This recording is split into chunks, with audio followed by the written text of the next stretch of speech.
Dans cette vidéo, nous allons aborder une étape importante du publipostage, c'est la connexion avec une base de données. Donc on va relier notre fichier traitement de texte, donc notre fichier LibreOffice Writer, on va le connecter avec une base de données qui va nous servir eh bien, à aller piocher toutes les informations que l'on souhaite importer dans notre publipostage. Donc ma base de données, elle est ici, c'est un fichier calque, donc .ods, le tableur de LibreOffice.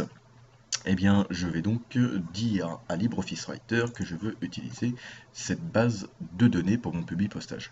Donc, on ouvre LibreOffice Writer et la première étape, c'est de se rendre dans Édition, Changer de base de données. On clique, petite fenêtre s'ouvre, donc là vous voyez les bases de données disponibles. Pour l'instant, ne figure pas celle qui est pour l'instant localisée sur mon bureau. Je vais donc aller la chercher, je vais cliquer sur Parcourir. Je vais me rendre sur le bureau et je vais donc aller chercher ma base de données, voilà, qui s'appelle BDD, base de données facture.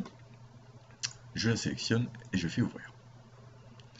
Alors, vous voyez qu'il y a un petit plus ici, si on déroule un petit peu ce menu déroulant, on devrait voir à l'intérieur la composition, voilà, de ce fichier feuille 1. C'est ici que sont localisées mes informations pour le publipostage. Et je vais faire définir. Voilà. Maintenant, il ne reste plus qu'à faire apparaître, pour vérifier qu'on est bien connecté à notre base de données, on va faire apparaître notre base de données. On va se rendre sur le menu affichage, puis source de données. Alors le raccourci clavier c'est CTRL, plus la touche Maj, plus la touche F4, située en haut du clavier. Voilà.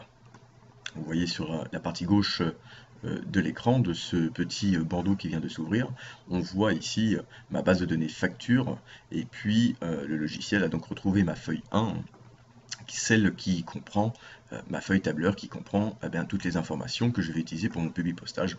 Alors, on partira sur l'exemple d'une facturation. Vous y voyez ici une colonne avec une référence client, une référence facture, date de facturation, etc.